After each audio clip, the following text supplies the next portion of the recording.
We examined the role of testing and feedback on selectivity by calculating the selectivity index for participants. So the selectivity index basically indicates how participants focused their efforts in order to maximize their score. So if a participant only recalled 3 items on the test, were those the 3 items of the highest value? There were no significant differences between conditions on selectivity.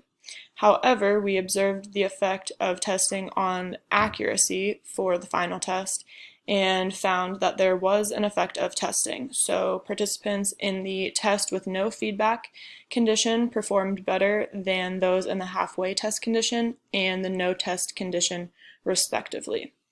Additionally, we investigated the effect of item value on recall for list 6. So we binned the numbers into low, medium, and high value items. Low value items being numbers 1 through 3, medium value items being 4 through 7, and high value items being 8 through 10. We did find an effect of item value on recall, so participants in all conditions recalled more high value items than medium value items and low value items, respectively.